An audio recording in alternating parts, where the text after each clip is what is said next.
Hello, everyone. Welcome to Global Reiki Webinars.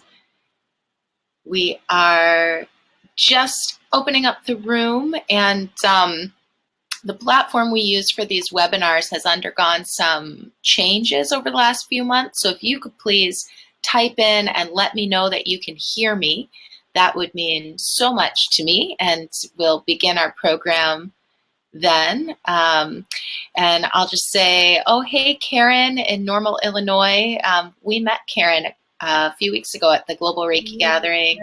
Hello. Yay. Thank you, Elena, for letting me know you can hear me. Hello, Tatiana in Croatia. Jean in the Netherlands. Ansel in Almaty, Kazakhstan. And hello everyone. Hi, Anne in Texas. Glad to have you on, Anne. We met Anne recently also. Zagreb.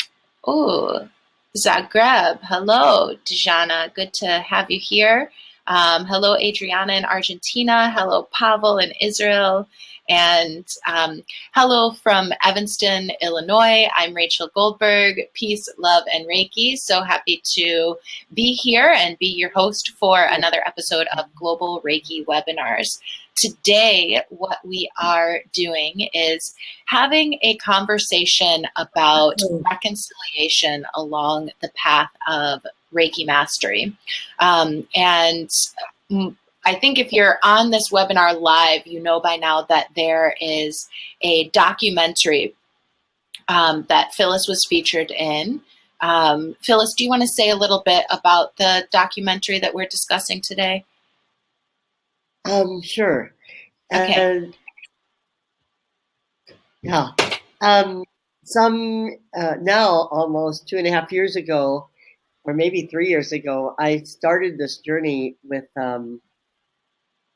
just a really simple little video. And David and I didn't know where it was going to go, but it ended up with this reconciliation piece. And I'm really happy because people have asked me to talk about my life in Reiki, to do an autobiography, to do lots of different things. And I didn't feel like that was very important. What I wanted to do was to be able to use my life as a demonstration of how Reiki grew in the world, or what the practice was about, or something. And so Renee took it in another way and ended up with his own passion about reconciliation, which totally fit my passion as well. So we joined together, and this is the product, and I'm extremely happy about it. Thanks. Awesome. So those of you who are watching this replay on YouTube, later on today, I'll make sure to put the link to the reconciliation documentary below in the description of this video so that you can check it out too.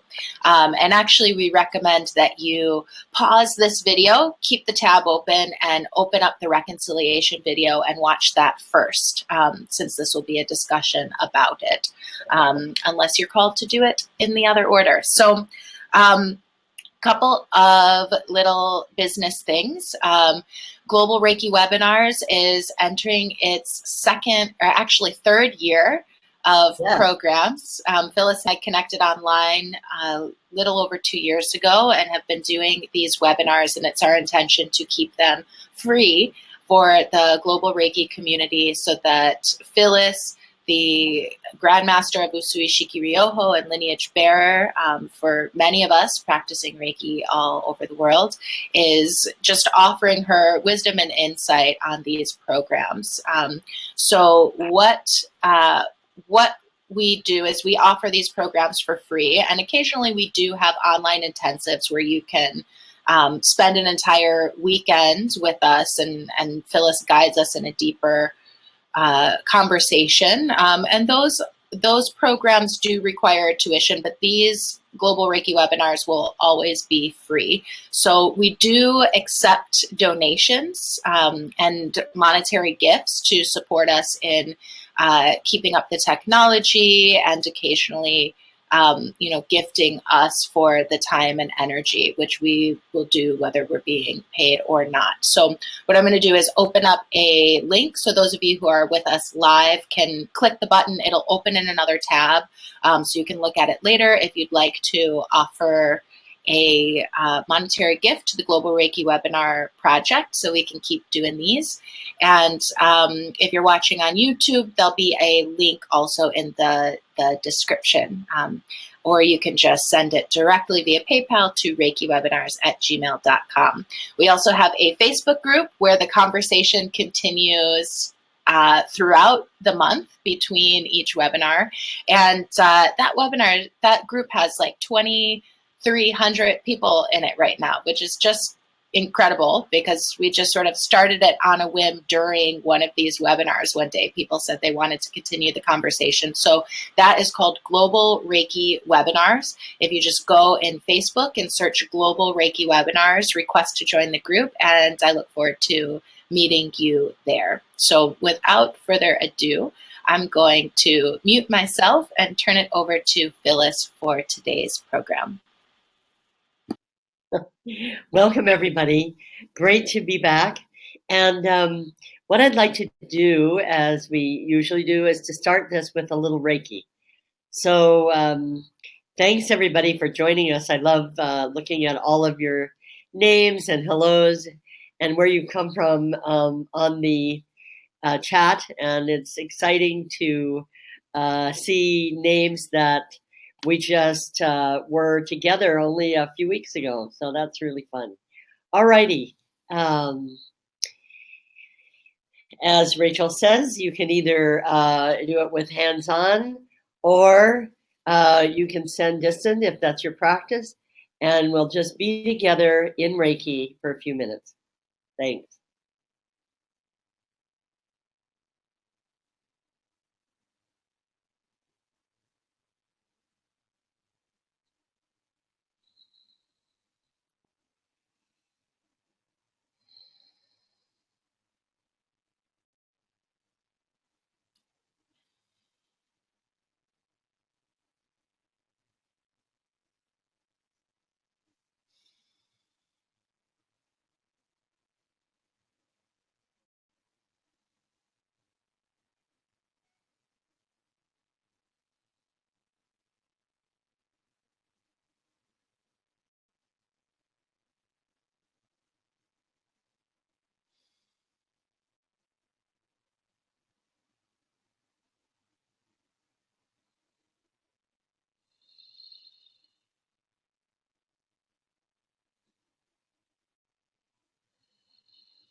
Thank you. Oh, wow. Always lovely. And it's great to be able to step into this fourth dimension where I feel like time and space and just held for us to be together and to be one. Great. All right.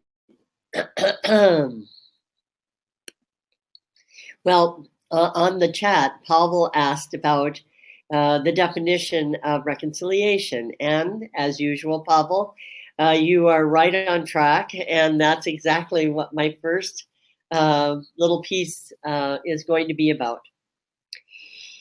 When I went to my favorite dictionary, Wikipedia, reconciliation on a social level is about restoring mutual respect between individuals from different cultural backgrounds, which I found really interesting because I feel like that's happening with me every day. And as I speak to different people, either by email or by phone or in groups, from our different cultural backgrounds, we come together in Reiki. And Reiki becomes a reconciling force, meaning that it lifts us up above the cultural backgrounds and allows us to see the places where we are one, where we actually can come together and still keep our cultural differences, which I find really exciting. From a regular dictionary, like the Cambridge Dictionary, the definition is the process of making two people or groups of people friendly again after they have argued seriously or fought or kept apart from each other, or a situation in which this happens. So reconciliation. So it's sort of like coming back again to a feeling that you had before. And I now have in my life a third way of defining reconciliation, or maybe not defining it, but maybe I could say enlarging my understanding of the power and the scope of reconciliation in our lives. This way of thinking about reconciliation is taken from the philosophy of regenerative process. And the main tenet in this process of regenerative is that everything is a living system, like each one of us are living systems. And if you think about it, we are a living system. We have all these different systems in our bodies, the circulatory system, the nervous system, our muscular system, our bones, and so on. And this all lives together and combines together and allows our bodies and our beings to be present here on this planet. And there is this mystical, magical part of having stimulus come into us through our senses. And some of those senses are physical senses and some are not physical. And then they're translated into action. And all living systems have this process, like trees and stones and rivers and the earth and religions and hospitals and hospices and everything that as has an entity has an energetic being body, and this being body is a living system. Each one of these living systems also has its own growth and developmental path. So as we live together with living systems like our family and our neighborhood and our friends and our work colleagues and so on, there are these other living systems that also exist and push and pull on us so that we are challenged and pushed and motivated to grow and develop. And some of the living systems that we have that maybe we're not so conscious about are being a part of a race, being a part of a culture, being a part of a certain language group, religion, and also the earth itself. The environment is also playing a part in bringing us to reconciliation. So what does this really mean? I mean, it's a very interesting and complex thought, but let's explore it a bit more in detail when we think about it in our Reiki practice. So when I was a little girl and I found myself in an argument with somebody, my parents taught me how to compromise. And that was the main way of getting out of an argument, was to find a way that the other person and I both came to a solution. And of course, in a argument with my parents, somehow they always had 2 votes to my 1. So it always felt like I was the one that had to compromise and they never did. But of course, that wasn't true. Sometimes they actually did compromise. And then what was happening for me in these compromising situations is that I felt at some point that I could no longer keep my promise to them because this part of me that I gave up in my compromise actually wanted to live and wanted to grow. And so I would have to renegotiate the compromise. And sometimes it meant that I had to break the compromise and go back to being in this conflictual situation again. So I had a lot of head scratching. And when I got into Reiki, the practice of Reiki brought me into these situations again. But slowly and slowly, I learned how to hear differently. I was able to expand my ability to hold conflict or what seemed to be conflict. And I also realized that I could send Reiki or I could give Reiki to myself and for some people to situations. And somehow these situations would resolve themselves. And I'd like to show you a diagram of a framework called the Law of Three, which Rachel's going to put up on the screen. And this is a diagram of what happens when we send Reiki or we find that we don't have to compromise. We can actually do something different. Okay, Law of Three. So, Rachel, if you could scroll it up a little bit so that we can see the bottom part of it as well, that would be great. Okay. Let's see. Let me zoom. Is that better? Yeah, that's great. Thanks. Okay. Okay, everyone. So what you're seeing here is the Law of Three means that activating, restraining, and reconciling are 3 forces that are found in nature. It's just a part of how nature works. So there's activating forces and restraining forces. And I like to use the example of a seed in the earth. I think we all understand that there are seeds, they're planted in the earth. And when the certain conditions arise, that seed becomes activated. The right amount of sun that warms the soil, the right amount of moisture that feeds and nourishes the seed, and the right amount of condition of minerals and nutrients in the soil itself, all of a sudden come together and they activate that seed to start pushing. Now, the soil then becomes the restraining force.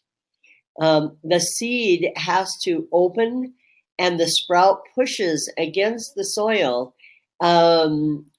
providing strength to that sprout and providing the necessary restraining forces in order for that sprout to find its path upward into the sunlight. Then when it reaches the sunlight and begins to grow, then what happens is that there is a reconciling force. There is this understanding that the seed's duty or reason for living is to reproduce. So the seed grows, flowers, produces seed, and eventually, usually, dies.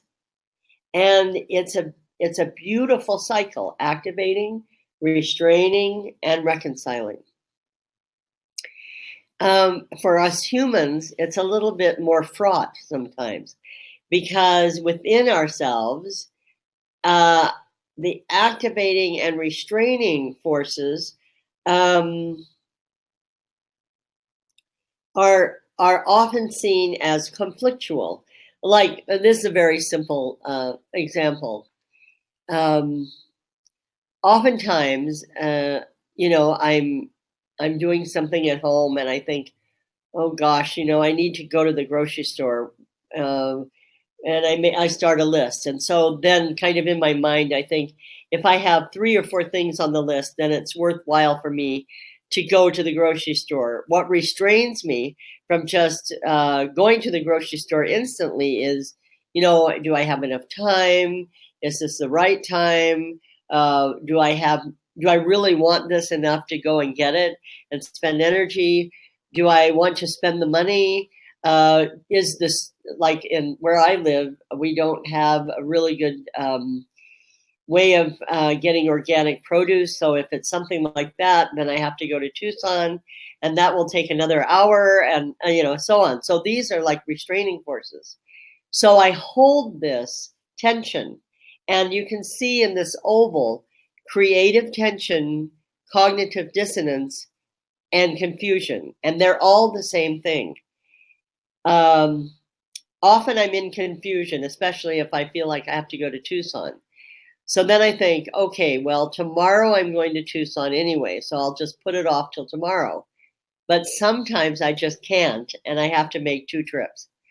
And I come to that through this tension of creating an understanding of what really is important for me. And some people call it cognitive dissonance, because one part of me is wanting to do one thing, the other part of me is wanting to do another, and it's dissonant. It's not in harmony. And that dissonance actually creates new possibilities. That's where something new comes from within us. So what I might do is I might just sit down for a moment and just be with myself, put my hands on and go, okay, what should I really do? And in that instance, Reiki becomes a reconciling force. It becomes a way for me to bring this confusion, or perhaps creative tension, into myself, to rest with it, to not argue or not feel like one has to win over the other, but what is it that I need and want to do now?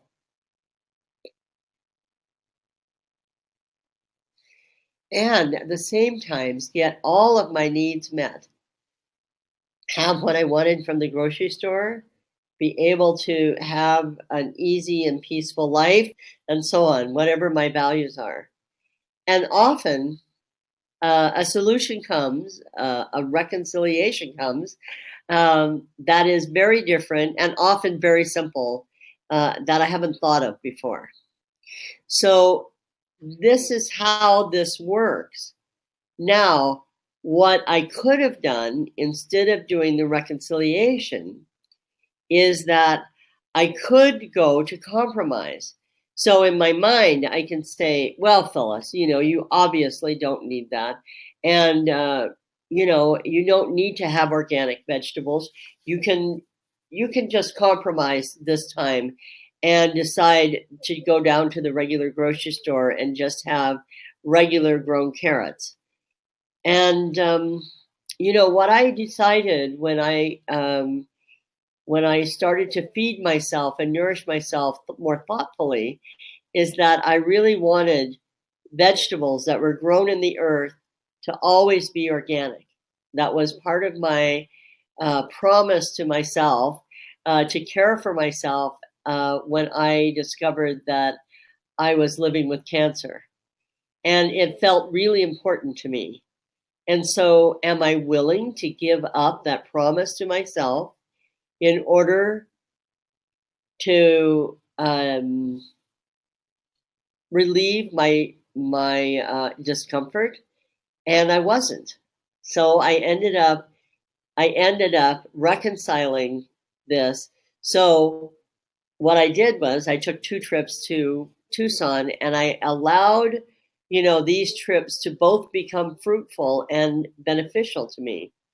And I feel like um, there are lots of times in our lives in Reiki in which we run across these kinds of situations, and that what Reiki, the um, the benefit of having Reiki practice is when we are in this confusion, when we are in this cognitive dissonance, when we are in this creative tension, Reiki allows us to hold that with more comfort and wait until the time is ripe for reconciliation, because reconciliation doesn't just happen. It happens in its own time when the flower is ready to bear seed. I loved the questions that came from you all because it showed lots of the different levels of this process of reconciliation. And I'd like to just say a couple of more things about reconciliation.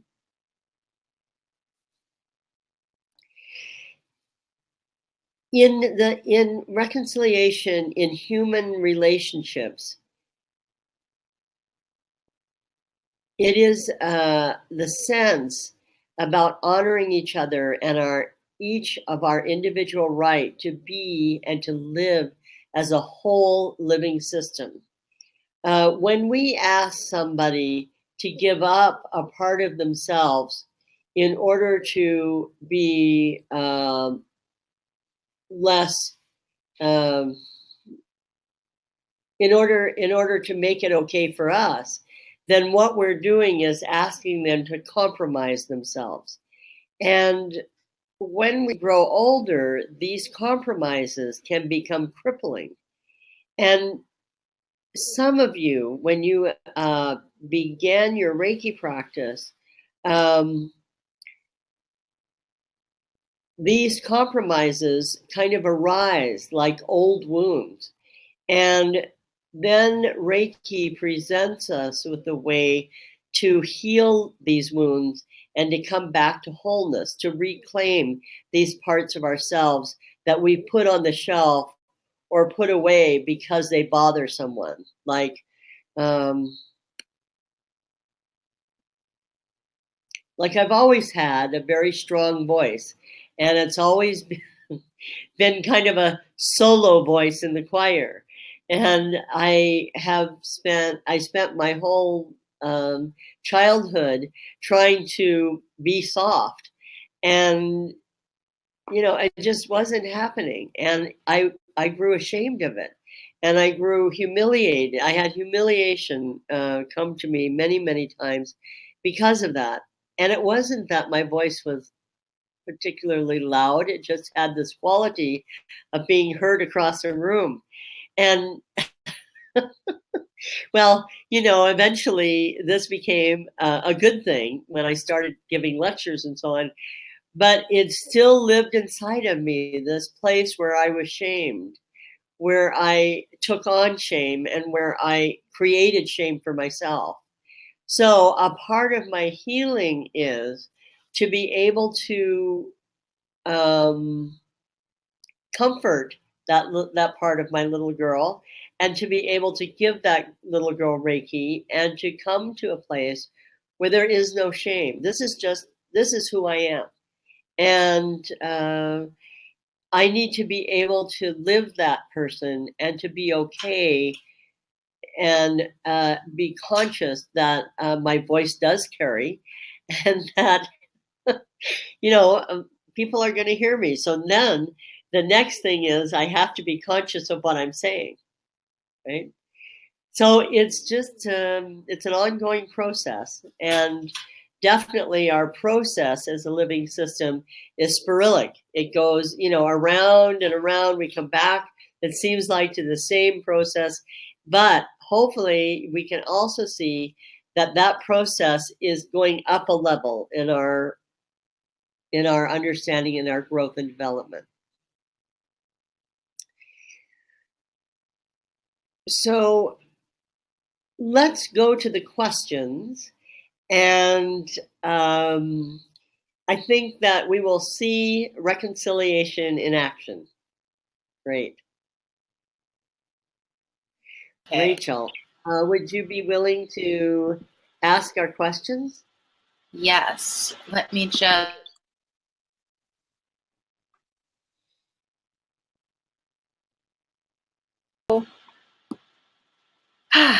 The first question that we received, by the way, thank you everyone for your questions.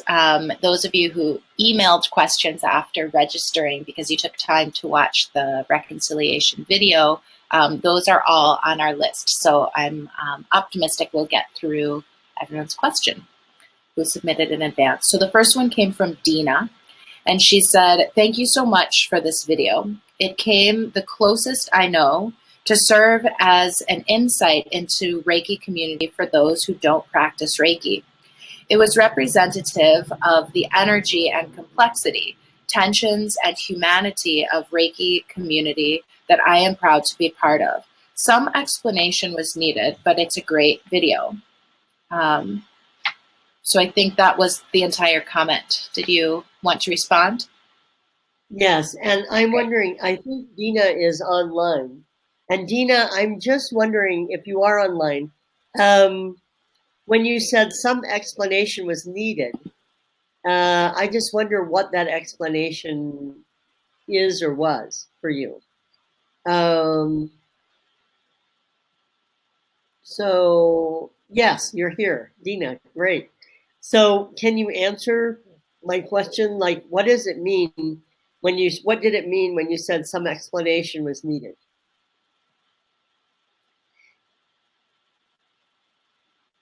Let's see. I have to move my screen over so I can. She said I had to explain some names for non-practitioners. Okay. But so I see it was something that you needed to do in order so that non-practitioners could understand the video. Yes? Yeah. Okay. Great. Thank you. And thanks a lot for sort of having the courage to get people who don't practice Reiki to watch this video, because that's something that I would have never thought about. So thank you very much for opening up another window. Appreciate it. Okay.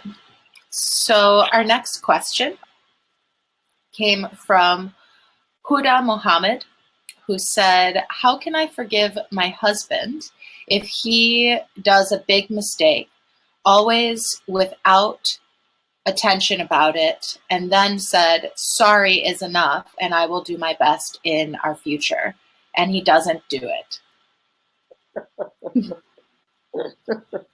Well, I think probably all of us can relate to this question. Thanks, Huda. And, you know, this is what I love about reworking my understanding of the other person in front of me that's creating disharmony in my life.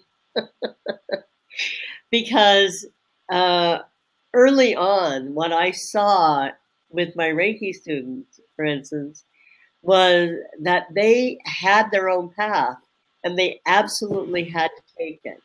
So, for instance, early in my initiating masters, I had a master who, the day after initiation, began to practice in a different way. And it just broke my heart because I didn't know what I had done wrong. Obviously, I had done something wrong, and maybe many things wrong. And I was separated from this person actually till today.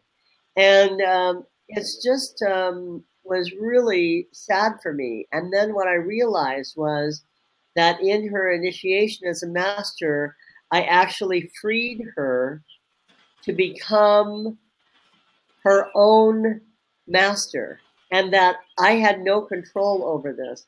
And in fact, I didn't want control over it. I wanted her to be free. And I assume that in her freedom, she has found peace within herself, a way of healing and a way of her own process that allows her to grow in her own way. But for me, the lesson was to be able to be big enough to really, truly not feel like something was taken away from me, but that something was given to me in her wish for freedom.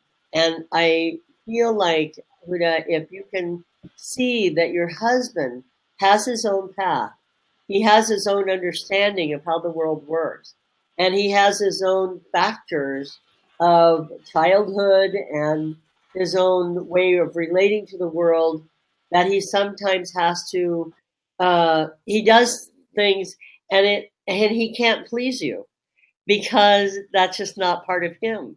So a part of this process is to be able to honor him and to be able to accept him just how he is.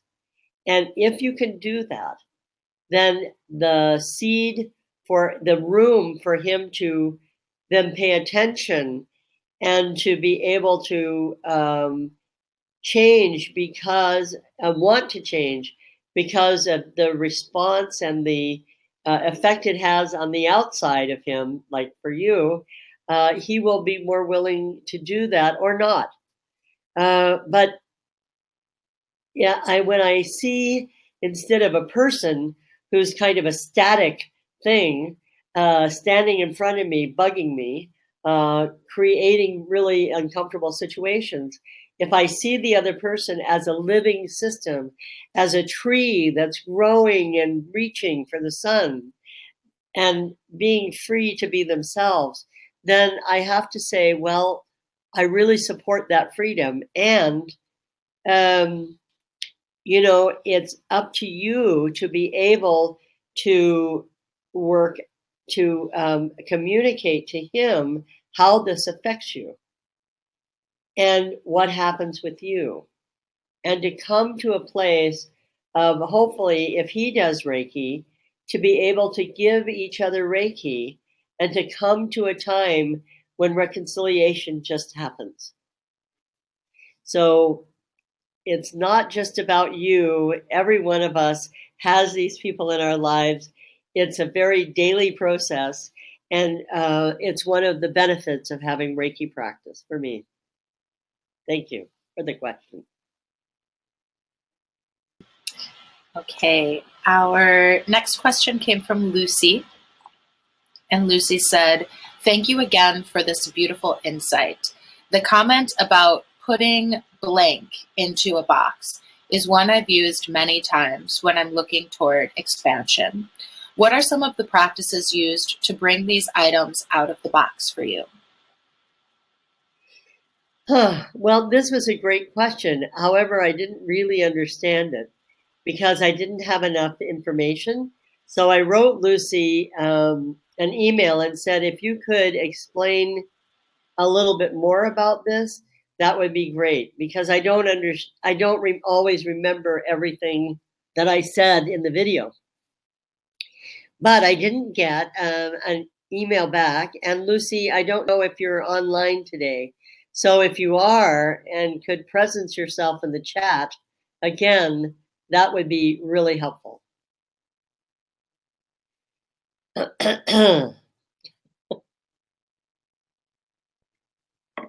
Okay, I guess she's not with us today.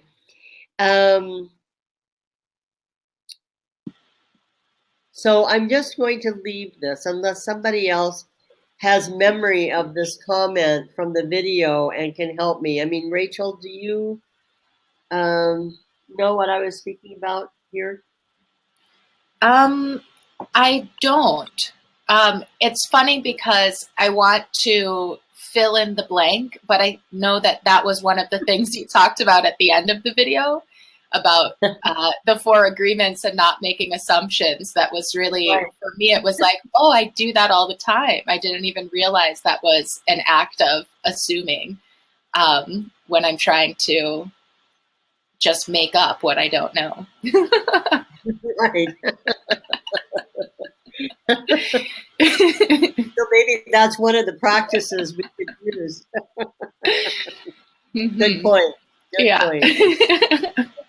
Okay, we'll go on. Okay, so the next question and comment came from Karen, and it's long, so I'm just going to go in and read her full statement. She said, "When I first heard about the theme of reconciliation in the Reiki world, I couldn't really relate to it and even felt a slight irritation. In Reiki, I feel oneness, so why this need for reconciliation? I decided to look at the reasons for my irritation. I watched the video Reconciliation, loved it, but was still feeling uncomfortable with the theme and felt as if it wasn't really my theme. In May, we met for the first time with a small group of young Reiki masters, not in age, but less than 10 years of mastery, in the Netherlands. Reconciliation was one of the things we discussed. What we had in common was that at certain moments we feel with old masters, or for example, within the Reiki Alliance, a certain heavy energy that we couldn't give words to. We recognized it being difficult to relate to and being uncomfortable with it. It was a relief we could talk about. We could talk about it freely in this safe group of young masters and explore our thoughts about it. What we came up with was that the heavy energy might be old pain and old conflicts that are tangible. We spoke about it with respect and love for our masters and all they have put into the system that we have received and wish to hold in gratitude. We realized that as young masters, we step in differently into the process of reconciliation. We do not carry the pain of separation or conflict on a personal level. We have not been part of it. We also have a choice to not take on this personal pain, even though it is so tangible and maybe sometimes passed on by Reiki masters. At the same time, we are part of the Reiki community and do carry the pain on that level. Being part of the community means being part of the process of reconciliation, and we are all very motivated to contribute. We have this quality of energy without the personal pain to offer to the process, and we agreed to take that back to our masters community and make that available. What this making available means, I'm trying to work out for myself. Perhaps to just be there and to hold the space and the energy for reconciliation. Perhaps there is more we can do. Would you also say that going through this process of reconciliation in Reiki could have a positive influence on humanity as a whole? This process to life together in peace in this world and to keep our planet Earth, we need reconciliation on a bigger scale. A lot of text. I hope some of it is useful for the webinar. It is. Thank you. Yes, I agree. It is. Sometimes I think that when you all write questions, you're kind of shy about using a lot of words, but this story is a beautiful story of reconciliation, of really understanding that instead of trying to cut it off and push it aside, this heavy energy that the young masters were speaking about, that they took it into their existence as Reiki masters and came to a point of reconciliation, of making it a part of their own path and knowing how it served them. So their growth and development has been, number one, to increase their capacity to hold uncomfortableness and to hold this heavy energy, but not become a part of it, because they don't need to be. They just need to hold it. And, one of the values of our world today is instant gratification. You know, like if somebody doesn't pick up the phone in the first 2 or 3 rings, I think, oh, well, they're not home. And I have this urge to just hang up. But sometimes it just takes longer to get to the phone than, 2 or 3 seconds. So often I've been rewarded, held on, not hung up, and somebody's answered, which is great. If I send an email and somebody doesn't answer right away, I think, oh my gosh, did they get it? And what's happening? We're just like into instant gratification because our communication has become in some way instant. However, what happens with this instant gratification is that we decide that if an uncomfortable situation isn't resolved instantly or very quickly, then we either turn our backs to it or we separate ourselves. And one of the things that, of course, Reiki is leading us to is actually to come together, to be to choose not to separate and to choose to be one. So oneness also includes this urge to separate. Interesting, huh? And within our Reiki community, there are situations between 2 people. There are situations between a person and a group, like a group of these young masters and a person that might feel outside of that group. There are all different kinds of places where we might feel separation. And if we as a community can create an understanding of how to not choose separation, but to choose oneness, then of course that's going to have an impact on the way, on the development of humanity to this now. I don't want to get into the word positive influence. I don't know really what that means because some people might say that this is not very comfortable to do this, which is true. But it is, for me, a step in development of our being willing to accept and honor each other as a divine spirit, as a living entity that deserves to have life and breath on the planet, and that the earth has the right to have its own being and living system developed and honored. So, all of this is a way of reconstructing the way we are in the world. And of course, this has benefit on all the different levels of our living. So thank you, Karen, for your story. Great story. And it really is beautiful. Thank you. Yeah, and I appreciated it too as a fellow young master. I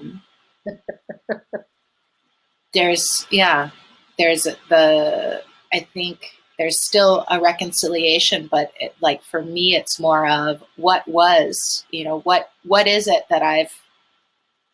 that's come through in many spirals down to me. Yay, I'm glad to see, Karen, that you're here. And our next question was from Todd. And Todd wrote, how I am so far summarizing in my mind what I heard. In the spirit of celebrating the fullness and diversity of the practice of Reiki, there is a growing awareness, you and others, of a formed or forming consensus among maturing global Reiki practitioners that there is now a critical mass of individuals in the global Reiki community ready to move toward or into the deep inner work of authentic reconciliation between all the divergent practices.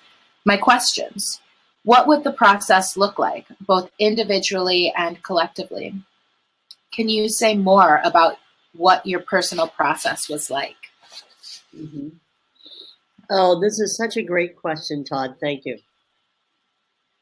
I do believe that over the internet and on Facebook pages and, well, our global Reiki webinar community, for instance, I just see that this is an indication that all of us who practice Reiki somehow want to come together without needing to compromise ourselves, and what that would look like individually and as a group that practices a certain practice. That in the old days, we would say, well, we have to change our practice in order for us to be at peace with somebody else's practice. But that's exactly compromise. That's what I was talking about, that you would have to give away part of your sacred practice, part of your the practice that you that made all these changes in your life and that you love and that you hold with great honor and respect. That can never be asked of you, to give up a part of that. So what is important for me about reconciliation is that it is not compromise. It is reconciliation. So a lot of people are afraid of another practice because they're afraid that they're going to have to give up or change the practice that they have. But you don't. The activating and restraining forces of why I practice the practice I do and why you practice the practice that you do are authentic. They're just how we came to Reiki. They're what we know. They're what we love. They're what has benefited us. So why would we want to change that? And I believe, as with everything, that there is something that is the same, that we use Reiki as a reconciling force and come to understand that we have overarching values that allow us to join together, like this feeling in our practices, however we get there and whatever the form is, of of oneness, of this mystical experience of being one with a tree or one with another person. And, you know, the most beautiful thing about the Global Reiki Webinar Weekend that we had in Renora just a few weeks ago was that we used the Reiki treatments as a point of being able to be different, to become less sensitized to that difference, and at the end, to really use it as a way to move to oneness, to have this mystic experience of we could just give up form altogether and just be together in Reiki. And it was a beautiful experience for me. I will speak for myself personally. And so what we all need to do is to be able to hold the confusion or cognitive dissonance about how some people present Reiki as a choice of right and wrong, and leave that behind, because that's not Reiki for me. It's not what Reiki teaches me. Reiki teaches me that I have lots of options and that there isn't just two of them, and that all my options, none of them are better than another. It's just my choice. That's what makes it my choice. And so I choose to keep my practice, to in some way defend my practice, and to keep the way that I practice secure in myself, and to be able to fight for somebody else's right to do the same, even though our practices are different. And that's one of my personal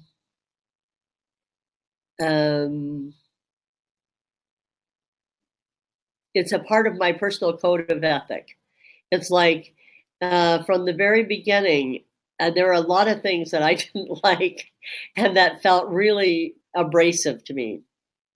And especially when Reiki practices came, or the master, like I initiated the master and then they went out and created their own practice, and they did a lot of things that I didn't approve of or didn't feel like were really appropriate. And although that was happening and that I had my dislike for it, there was a part of me that would defend them also for having the right to do that. And it's really was a fascinating process. And, in that, I learned a lot about how to see people and their own healing practice as a part of everything. So I had to say to myself, well, that master is doing this because this is a part of their healing practice. And Reiki is a healing practice. So why won't I accept this? And so that was a part of my personal process. And now for me, I can end up being in this group of people, and we really did have very divergent practices. And it was the whole weekend we spent in the level of reconciliation, in the sense that we recognized the differences.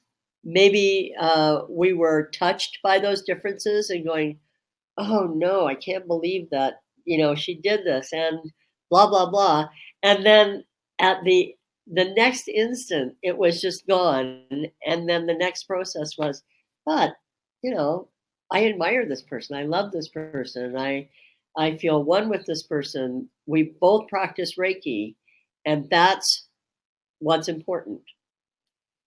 And for me, Todd just wrote, yes, reciprocal respect is required for effective compromise. But Todd, there's no effective compromise.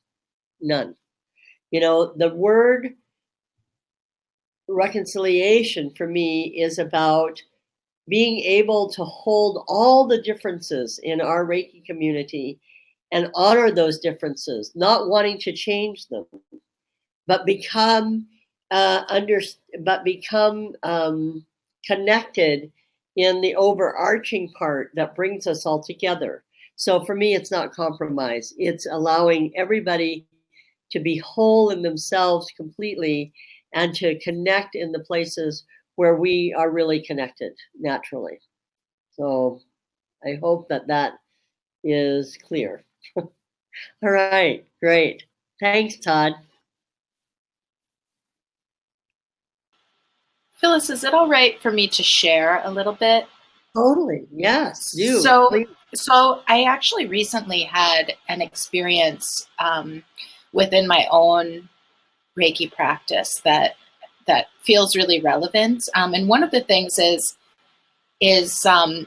I was initiated to a different form of practice than the one that Phyllis holds. And as I've been in this role and really a student of Phyllis, when I, became more and more aware of these differences, there was this part of me that felt like I needed to pause or reconcile within myself and my own practice. Like I haven't taken on new students in about a year. And one of the big things was that in my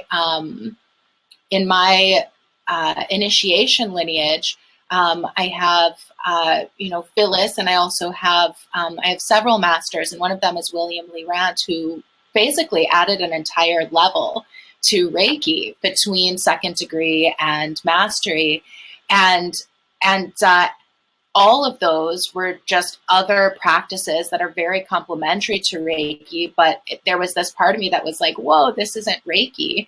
And I was really like not knowing what to do with these tools or where to place them for myself in my own practice and in my own life. And just in the last few days, there's one of those tools that are in that level 3, not mastery, but level 3 advanced Reiki training that I just fully embraced and felt like I felt this just expansion and personal healing and reconciliation that that is such an important part of my Reiki practice. And there's this part of me that feels like, wow, this level that I was given, even though there are lots of Reiki masters in the world who've been Reiki masters much longer than I have, who don't use this at all, I do. This is what my master gave me, and it's really meaningful and really important, and I'm going to start using it again. And so that, like, I'm personally sort of on the verge of tears because it's been this really big thing to just fully embrace the practice that I was given.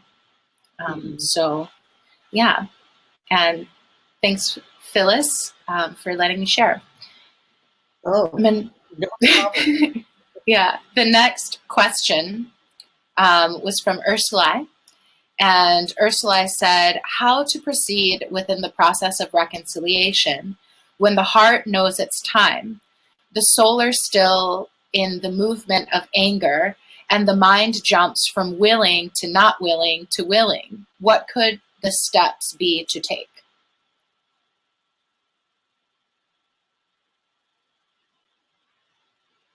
Ursula, when I typed in this question, I thought, well, typical Ursula questions, because you've been with us, Ursula, through many, many webinars now, and I'm getting to know you as a person, so that's really neat. And of course, you came to the Reiki Global Reiki webinar gathering. And then I also realized how poetic your question was, and that was really sweet for me. And when I'm in this space that you describe, the only thing I know to do, and the thing that I know that is most important, is to not do any steps, to hold this, to be able to hold what I call confusion or cognitive dissonance or creative tension.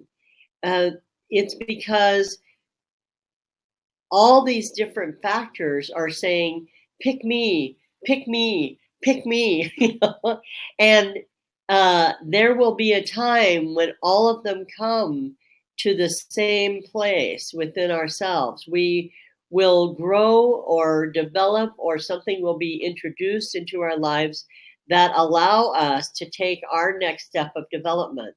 But when we're wanting to do something, but another part of us isn't quite ready, and the time doesn't seem right, and so on, that's when all this confusion happens. So the place where I am is just to say, okay, I understand this. I'm going to put this here, and it's going to be held and nurtured, and in the right time, this will come to fruition. So this is a time when you're waiting for your plants that you've planted in seed to come out of the earth and to know that you've done something right. Well, it's just going to have to wait until nature takes its course. And this is where I'm at. So I hope that, and this for me is what will sustain peace in our lives. That we're not so willing to jump into instant gratification and say, this has to be resolved now because I'm uncomfortable. Well, uncomfortableness is a gift as well. And just to be able to hold that and to be able to hold the space is very important. Thank you for the question. Thank you, Ursula. I read your chat. And the next question is from Lydia. And Lydia wrote, I want to say thank you for all the things you mentioned, especially for all the things you mentioned, explained, and said, especially when you explained the reason why you made it clear that every master can share the gift of initiation of another master. I realized that I never had understood this change, and I remembered myself that at the time I was angry to you and also had an unsafe feeling about this change. Now I can understand you, and I want to say to you, sorry for my bad feelings towards you in the past.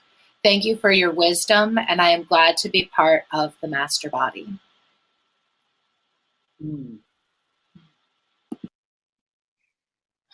Thank you, Lydia. I appreciate your position, and I'm glad that you were able to hold it all this time and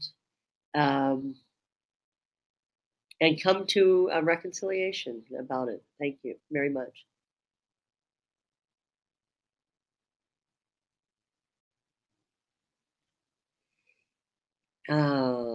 Rachel? Yes, I just received an email suggestion that I hide my video when not speaking.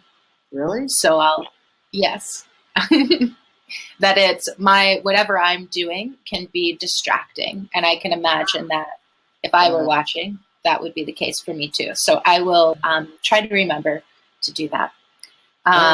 So the next question came from Irina. Irina wrote, I feel that there is not only need for reconciliation process in the Western Reiki and all the forms born after the death of Hawayo Takata, but also reconciliation between Western and Eastern Reiki.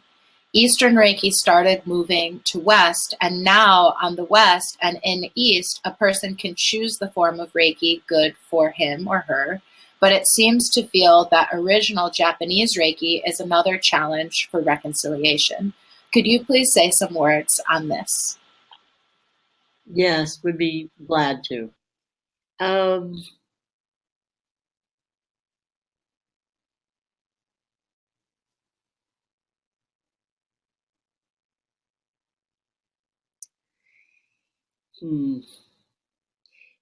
You know, I was just searching my memory banks for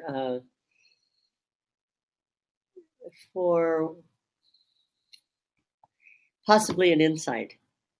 And I don't know the answer to my own question, so I just put the question out. There is something in us as human beings that in our relative world, we need to feel important or we need to feel better than someone else. And, you know, I suppose that people can brush it off as ego.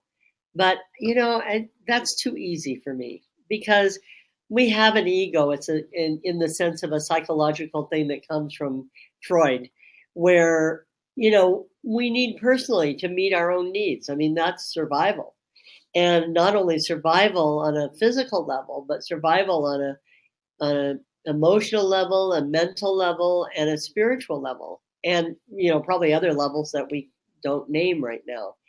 And, you know, this but it's a kind of an automatic human response, and there's something that I call out for all of us to do, and that is to be not automatic, but to be conscious, to choose how we relate to one another. And this is part of working toward reconciliation, is choosing to accept everybody's Reiki as their Reiki. I mean, you know,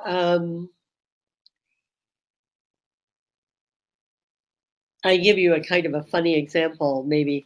When in the 1980s, I ended up starting to drive in Germany, and it was the first country that I went to actually in Europe, where I actually rented a car and ended up driving. But if any of you are old enough to remember and have experienced the American way of driving and the German way of driving, they're really different. Their values are different. You know, for the American, we want to be first, and we have a lot of competition on the road, and there's a kind of resistance to following the rules and so on. And so, it was my habit as an American driver to like get ahead all the time. So I would be going through these lanes of traffic, and there were 4 lanes of traffic coming into Hamburg from the south. And one lane said, to the airport. And that's where I wanted to go. But I knew that the airport was all the way across Hamburg. And so I would try to get into another lane to pass people and, to do my little competition thing and be like a race car driver. And then I would end up flashing that path or that lane that said airport just went off to the right and I was going straight. So I ended up in some other part of Hamburg that I didn't want to get to. And eventually I learned, and I want you to tell you, it took me more than one time that this happened. I ended up having to force myself to stay in this lane called airport and just to be patient. Sometimes we went ahead of the other lanes. Sometimes we were really in a stau, in a traffic jam. But I always knew that if I stayed in that lane, I would get to the airport. And then when and that it was actually the most efficient, believe it or not. And I just thought to myself, this is about surrender. And this is about, allowing myself to be a part of a living entity called driving and drivers. So then when I got on the Autobahn at that time, and this was in 1980s and early 1990s, where you could actually drive on the Autobahn as fast as you wanted to, practically. There were moments on the Autobahn that instead of competing for a place on the highway, I was like moving with all the other drivers because we were all riding and driving with the same values about, moving to the right, because the slow drivers have the right of way, but they also have the responsibility to stay in their own lane if they need, unless they're passing, and so on. And it was an amazing feeling to be one, have this kind of oneness feeling with all these drivers. And at the same time, I was going through all this upset about all the different practices that were forming at that time in the early 1990s about Reiki. And I was just driving in Germany one day and realized that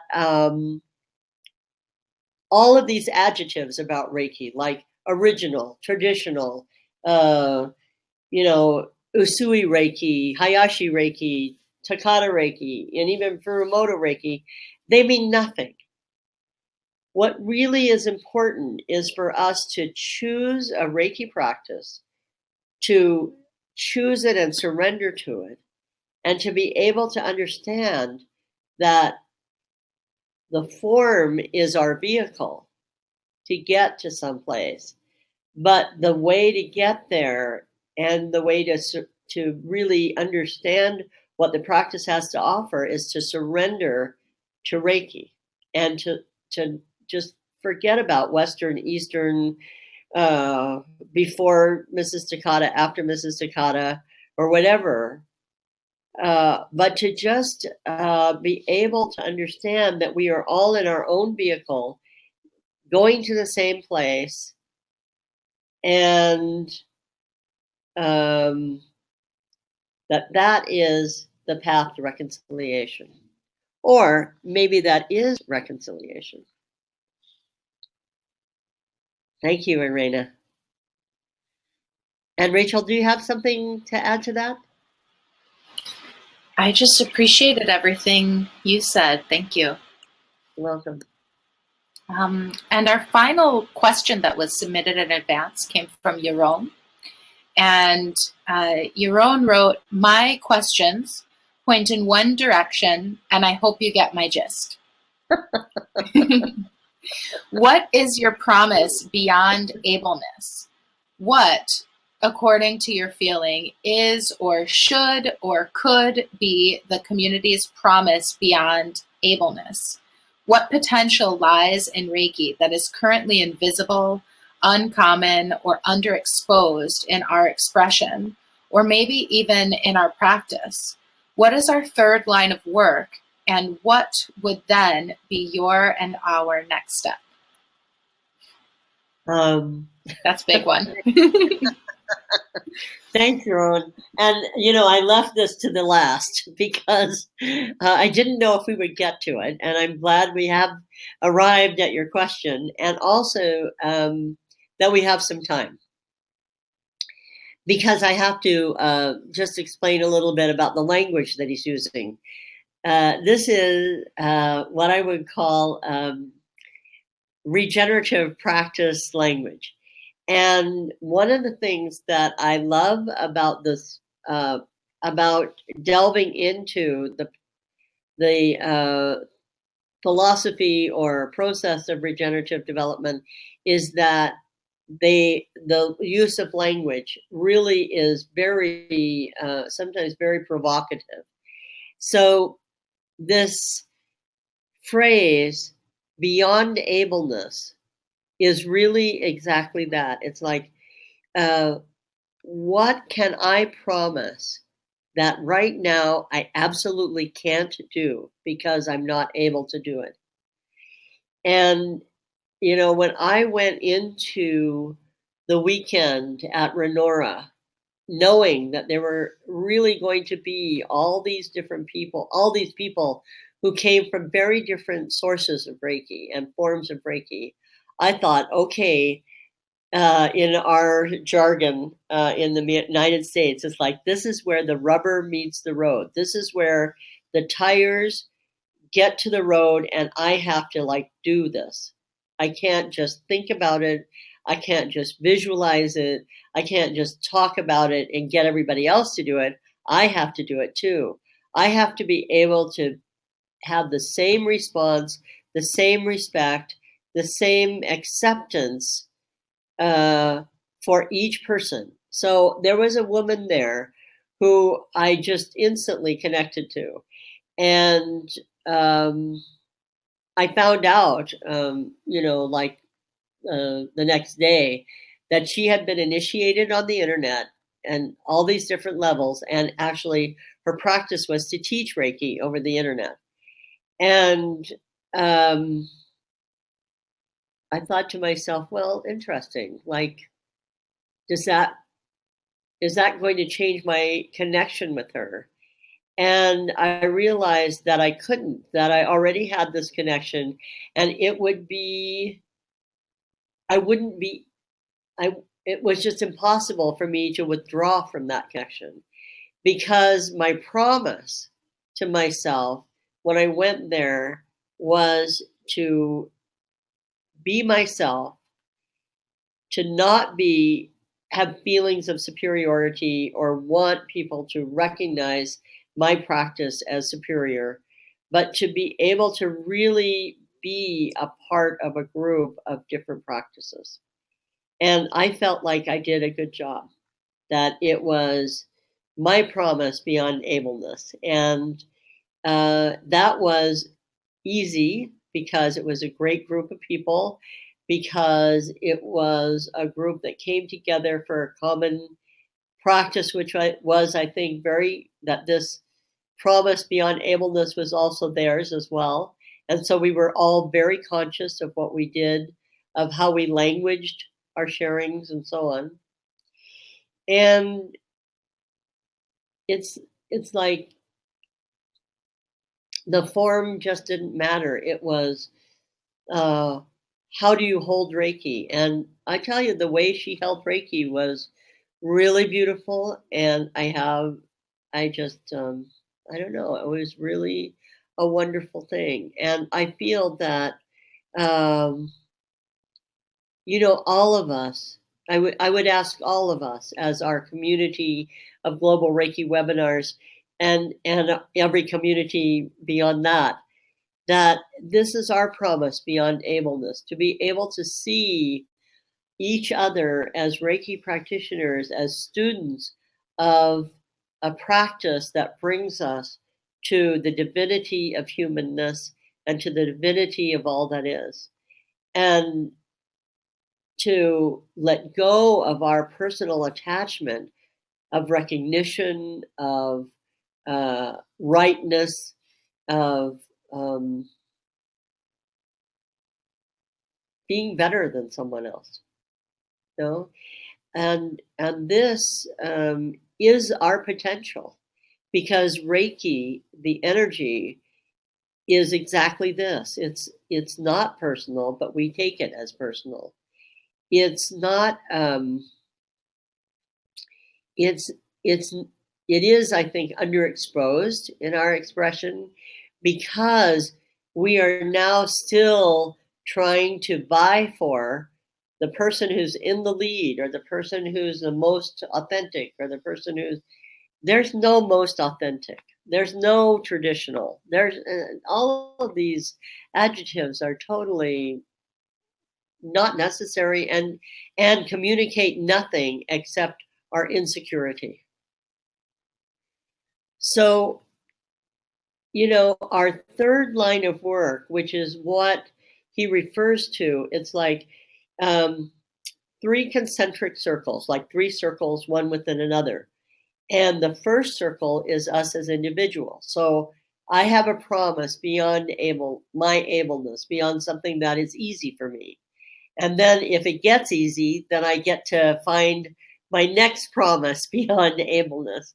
And then I take that to my community, and that's the second circle. And my community is, like, for now, today, in this moment, the global Reiki webinar community. And I take that and I work with thy community's promise beyond ableness.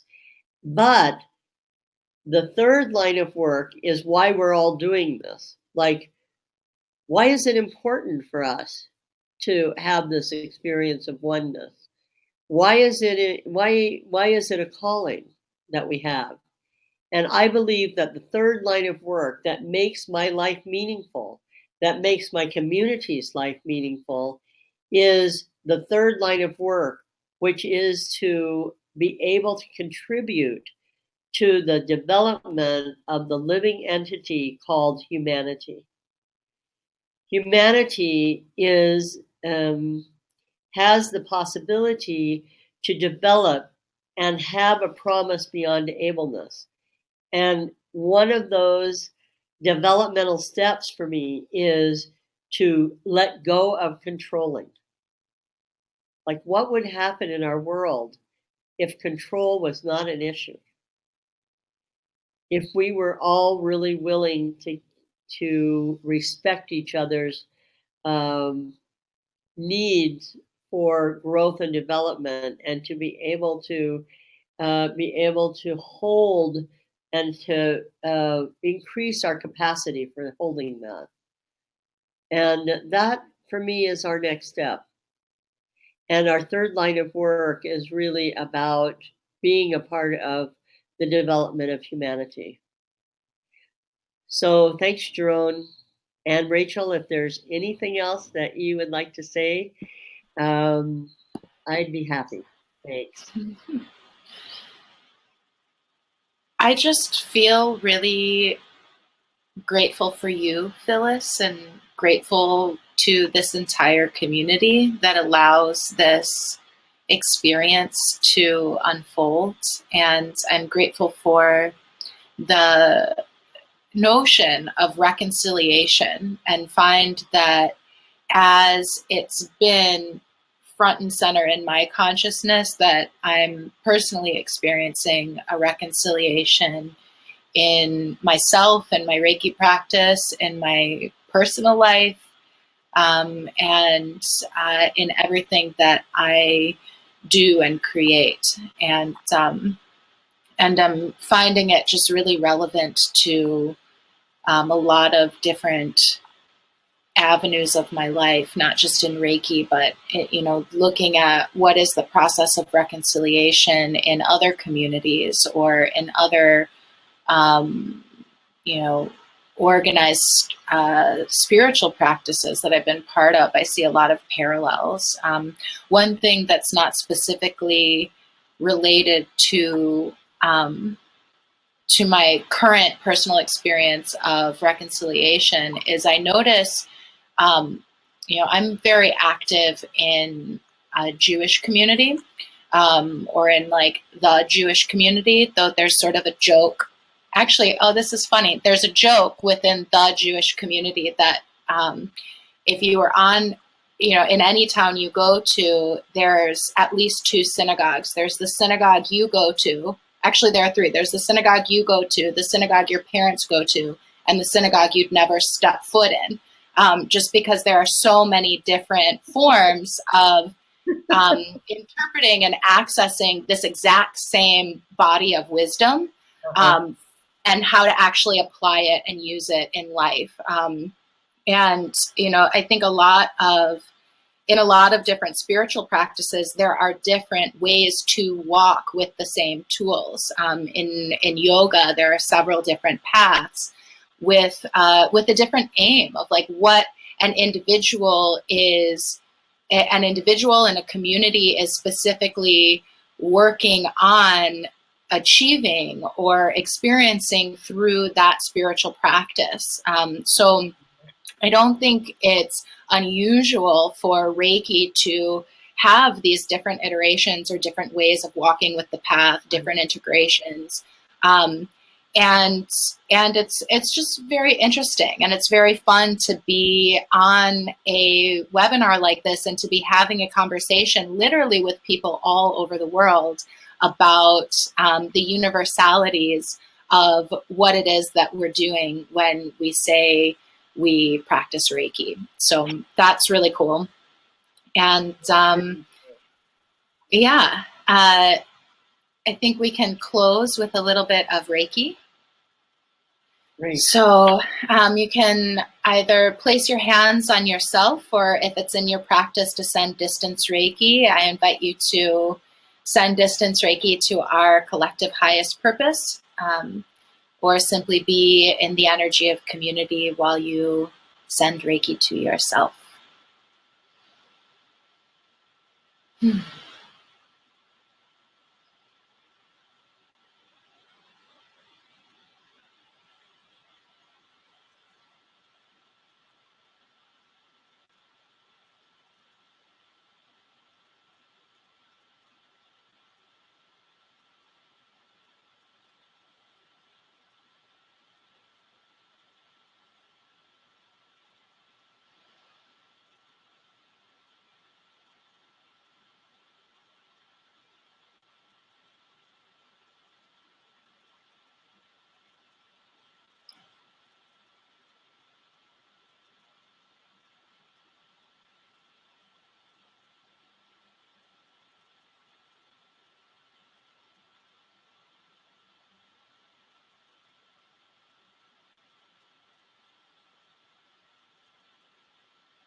Whenever we do our self Reiki on these webinars, I feel so much energy from everyone who's with us presently and with us presently in the future watching the replays. I feel your energy in this moment, and there's this part of me that really wants to speak while it's happening and also just receive it.